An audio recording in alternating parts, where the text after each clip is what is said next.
What's poppin', baby? Welcome to Unlimited Love After Dark and your host, Big Dog Willie. As we talk love stories, the good and the bad. That's what it's all about, baby.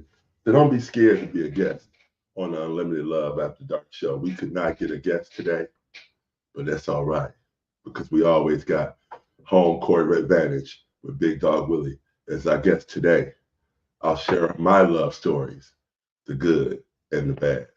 So welcome to the Unlimited Love After Dark. I appreciate you guys. Like I said, I'm your host, Big Dog Willie, and welcome to the show. And let's get it started, baby. Hey, man, if we want to get it started, we got to take love all the way back, baby, to my first love and my first start. I'm saying her names. I say names around here, baby. Hey, Loris Ortiz. Hey, yeah, my first love was a Puerto Rican girl, baby. And boy, did we have a good time. But yeah, I can always tell. As Unlimited Love After Dark goes, we're going to just share and show love the right way, man. Do it nice and raw and let it all come on out, man. So I believe I was 15, 14, 15, and she was in my homeroom. My first girlfriend, I used to just, she was really quiet, she would just sit down and she had a really short haircut. She probably got the long hair now, but she had the little short haircut, if you remember back in John Hay High School. So yeah, I would, then I sat kind of next to her, one row away from her. And I just, my heart, it was love at first sight, first day of school. And she was quiet and I just didn't know how to approach her. I didn't have my game ready, baby. My game was really bad. So yeah. And throughout the whole year, I just wanted to become her friend. I figured as long as I had her friendship, that would be good enough. And little by little, I started to chop her down, baby. You know what I'm saying? Here go extra chocolate milk for lunch. I brought you something. My mama made an extra sausage sandwich. So as I started chopping her down, little by little, but we stayed friends. But I was in deep love with this girl. So, I used to mess with her. I was still young. I hadn't got my player wings together. So, I would hit her. I'd push her into her locker. Hey, that's the way it was back in the day, man. I didn't really know, and I definitely didn't have the guts to tell a girl that I loved her. You know what I'm saying? I didn't know, man. I just saw things on TV. So I tried to do whatever Arnold tried to do on different strokes. Saying, what you talking about, Willis? Like, what you talking about, girl? You know what I'm saying? I always, whenever I got a fresh cut, she would always notice, like, Will, I see that cut.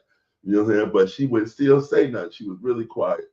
So I had a plan all year that I wanted to take this girl out because my brother, my cousins, they all were managers down at downtown at the movie theater at Tower City. So they were all managers, and I could get free movies and a lot of free perks, VIP free perks down at the mall in that Tower City, all over from friends I knew. So I say, man, throughout the year, I just would every time I thought about asking for a phone number, I don't know, something just shocked me. I couldn't do it. I was so scared to love. And Michael Clark was popping. I was so scared to love. And it got all the way to the end of the school year. You know what I'm saying? I definitely tried to get her to go out. I rode her bus home. I mean, I was stalking. I was a simp, a stalking simp. And next thing you know, uh, I just gave up one day and told her I liked her. And I've been liking her all year. And she didn't laugh at me. I was worried she would laugh. I didn't know what would happen, man. I didn't know if it was going to be embarrassing or not. But she didn't laugh, man. She appreciated it, man. She said, hey. And she said she liked me too. So immediately I said, hey, man, I've been wanting to ask you this all week. Can we go out this weekend? It's all on me. I've been saving up my money, cutting grass, and I want to take you out. So we went out and we had such a good time. And we such a good time that we walked back. I walked her back home from Tower City. I mean, it was a long walk, but it just gave us time to talk and really get to know each other outside of class. And I was head over heels in love times 10. Yeah, the Lord has got me good, man. So I had never kissed a girl yet. And I didn't know if I should have just did it right with the number. I didn't know when the proper time was. I get her. I couldn't take her all the way home because her father was really racist. He was a little bitty Mexican man, and his name was Willie too, but they called him Guijo. I guess that's Puerto Rican Willie, Guillermo Williams. So Guijo, Puerto Rican Guijo, the father. He saw how big I was. I was twice his size, but I'm 14 or 15, but I'm a huge kid. Mustache, I got it all. And I would only could walk her to the corner because her mother or her little sisters will tell on me. If the little sisters out there on skates, they'd be like, Dolores is down there with a black guy. And what I'm saying, we was in fear of our parents. They did not like our union. They didn't like me liking her, and I couldn't go over there. I was terrified. But so I just would drop her off at the corner, and then I'd run all the way back home. I probably stayed about a mile and a half away from her. After I walked her home, I just take off running and run home. You know what I'm saying? So I can go home and call her, and we could re-talk about everything we talked about. And we was talking on the phone all night. Oh yeah, I was an all-night bandit, man. I don't know how I was able to operate at school because I only had love in my eyes, and I only wanted to talk to her all night. You know what I'm saying? You know how it is. I had some clothes. I was in my basement, so I had some clothing hanging up on one of the gas poles. It was really bad. I'm glad we didn't die. And I'm just leaning back in the office chair in the poles, just playing Boys to Men for and Shy and singing, doing everything I can, just showering her with love, if you want to call it. And it was such a good time, and I knew, but I hadn't kissed her yet. So school was about to be ending, and she had agreed that she would wear matching outfits with me. We was boyfriend and girlfriend, but I was scared to kiss. I was scared of everything. I was a real virgin. Boy, I remember I was walking her. I had to go to practice because I think I ran track, so I had to go to track practice. So I walked her down to her school bus, and as we walking down the stairs from her locker, it was on my mind the whole day. I swear I was rock hard. I think knowing that I'm going for this kiss, man, it was exciting. So I was rock hard, just from holding her hand. So I didn't know what was going to happen when I actually got a chance to kiss her. So as we're walking down to the back door of John Hay, people that know it, ever went to that school, is a custodial room to the right, a little hallway. We're just walking down and we're not thinking about, I'm not saying anything about kissing her. And all of a sudden, it just told me to do it right now. God, the universe, the powers to be, Jesus told me Cupid told me to kiss her now. And I push her into a little side hallway right off the floor of all the kids coming out so they really couldn't see. And I just grabbed her by her cheeks, man.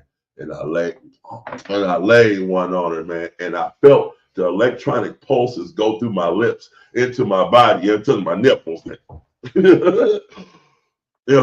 I mean, it was better than TV, man. I really laid in a really soft kiss for her. It was my first kiss. I went and got it, and I didn't get smacked. I didn't get smacked. So I felt so victorious, And I knew kissing had started. We started kissing every day, all day. Once I got that first one off, I was a kissing fool. And boy, I just would kiss her, and we'd make out, and I'd be so hard. But I wasn't ready to do it. Pete Lash was popping. I wasn't ready to lay the dog stick, man. I didn't know nothing about that. I had seen a couple pornos, my uncle's pornos in my grandmother's house. They would be stashed up in the basement ceiling. We found them. So I saw what coochie looked like, and it was hairy. This is old 70s coochie. So I was trained off that coochie, the snapback coochie with the afro on it. So, I was deeply nervous as we started to make out throughout time, and I wanted to do it, man. And she had never did it, and she wanted to do it too.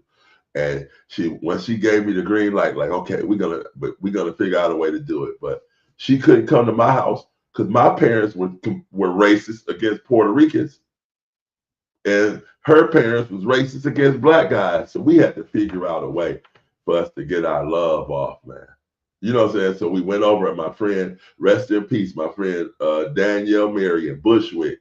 Boy, Bushwick mama let you do whatever. She let everybody come over the house and shoot dice and kick it.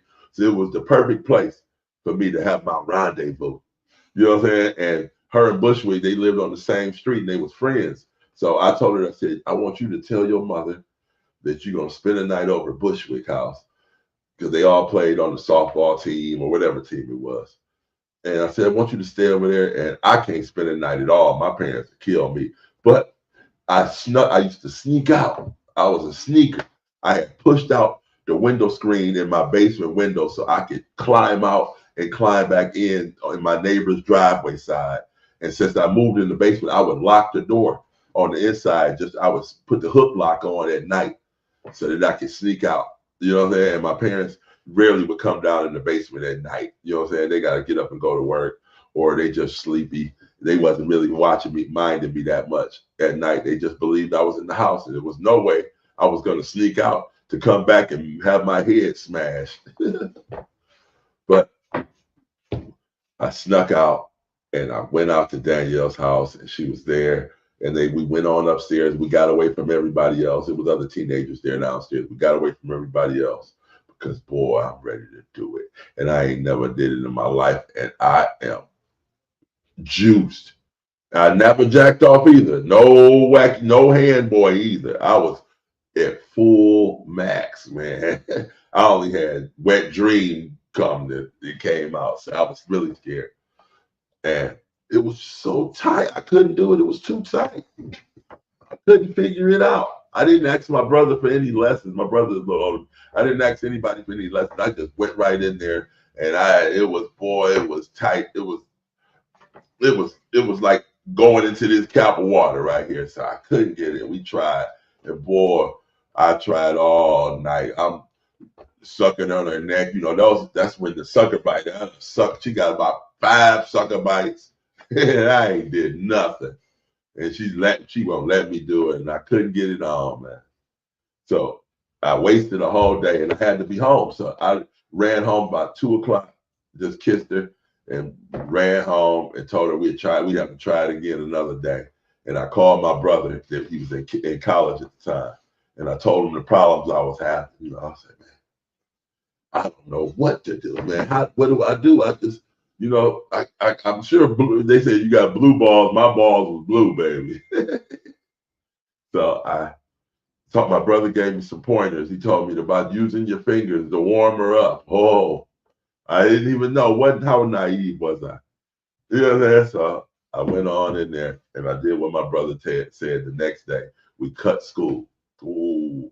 And I had her at my house by myself. School didn't matter. The only thing mattered was getting us over this hump because we was ready to do it. And we had seen clips on TV about first sex, and I was promising her all the love I had. I told her I was going to make love to her for hours.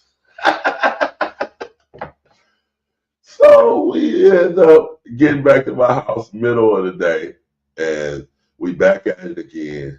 And we got all the time we need. We got a few hours to burn before my mom comes home. And I did everything my brother told me to do. And I went for the approach. I went for the mount. This is kid stuff. I went for the mount. And I'm rock hard. Okay. I mean rock. So I go in for the mount. And I never felt the blossom of a woman's orifice. Oh God. It was so warm and gooey. Ooh. It was so warm and gooey and yet still tight. I'm gonna give her a blessing. She was still tight. She wasn't no Lucy Magoosey. It wasn't no whale pussy. You know what I'm saying? So I got in there, man. And I don't know if I was just like an old dog like Brownie or something, man. Once I got in there, my back, it felt like my spine just snapped. You know, my spine snapped, baby, and Sir Hump-a-Lot was born, baby. Now I didn't last long, baby. I'm telling you. After going in and out of that baby about 5 or 6 times, baby, I was Forrest Gump. You know what I'm saying? I was got life was a box of chocolates. Life was a box of chocolates. You know, man. I'm telling you, my first nut bust, man. It was the biggest ejaculation in the world. I should have jacked off beforehand, but I didn't know. Nobody didn't give me no tips. Squish, squish, squish, squish, squish, squish, and she running high. You know what I'm saying? I said, what don't hide from it? Squish, squish, baby. Man, it was a mess, man. I probably unloaded 10 pounds, baby. I was probably 10 pounds lighter after that. But you know what I'm saying? But she let me get right, baby. And after that, I never got better, baby. I only went from 4 pumps to 8 pumps, baby. So I'm sorry, Dolores, for giving you all that bad short sex, baby. But your shit was too good. You know what I'm saying? I should have started off with a crackhead like everybody else. I should have got some fiend pussy. But that was my first time, man. Dolores Ortiz, man, gave me my first sex. And so I appreciate it. We're going to clap for it, man. Unlimited Love After Dark is all about giving somebody their flowers. So, Dolores, I want to give you these flowers right here for breaking in Big Dog Willie, giving me my first kiss and my first sexual experience, and second, third, fourth, 100th, and 300th. Boy, we was rabbits, man. But we kept on doing it. But I appreciate that, man. So I want to give her flowers. Hey, it's as you get through your first love, man. It's just the love starts to shower after that, and it just don't stop. So what a great time I had. You know what I'm saying? And we was together throughout the summer, and then she dumped me at some point. I had never been dumped before, man. I cried, y'all. So just like the good, man, I got to give you the bad, man. Boy, middle of summer, man. She she was partying so much harder than me. You know, they said girls was faster, man. She was getting drunk. I wasn't getting drunk. You know, she was, you know what I'm saying, going hard. And I just didn't like it, man. And we arguing, and she ended up getting kicked out of her house and moving in with a friend of hers. And they really started partying, and they was in college. And I'm like, man, I'm worried. I said, man, y'all got guys over here. Somebody go do it to my baby, man. I gotta go home. I got a curfew. And y'all party all night, man. It was, and back at the time, it was adults that lived in a double house downstairs, 2 adult dudes, and them dudes was players, man. Kind of Shay. Oh man, Shay and what's that other dude? Julio. Whatever his name was, boy. And they were getting them drunk, and I just knew what time it was, man. And I tried to fight and hold my ground, man. But you know, men coming after my baby, man, and I had to go home, man. I would sneak out. I didn't give a fuck what I did. If my mama done found me or not, I was ready to steal their car and drive down there. But then they started doing drugs. And when she told me that she'd do any drug once, I mean, I said, oh, I see. This got to get for real, man. I can't hold her, baby.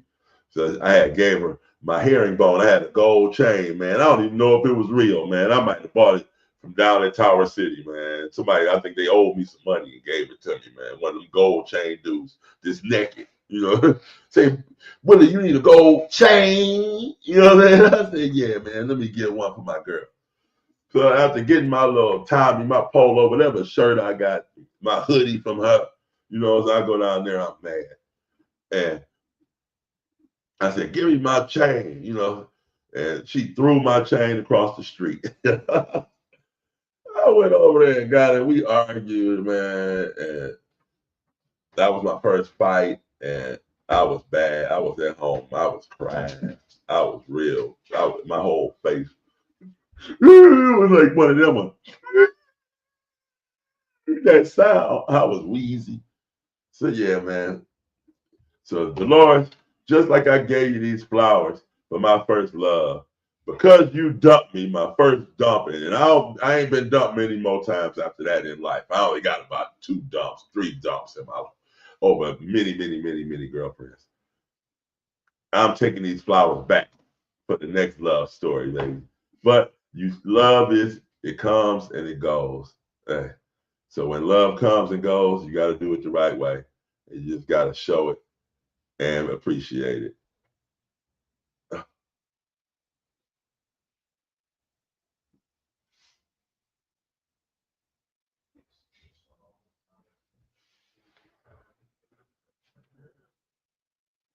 So outside of that, you know, this is what Unlimited Love Stories is all about, man.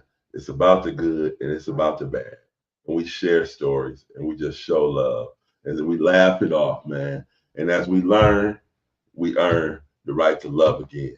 So I just want to love again. So thank y'all for tuning in to a quick episode of Unlimited Love After Dark because it's not a guest. When we got a guest, we could go an hour, man. We just got a good 20 minutes in. And I gave you guys my first love story and my first kiss and my first girlfriend. So we got more stories to come. We got many episodes to come. And I got many funny stories as I learned about love and how I made it to where I am right now. That now it is love without limitation. So I thank y'all for joining me. Unlimited Love After Dark, a positive show about love stories, the good and the bad, where we sit back and we remember. And sometimes when we remember, we also remember how to love again. So hey, let's love like it's your first love, baby. Avon said, my first love, baby. Dolores Ortiz, love you, baby, wherever you are in the world. Call me.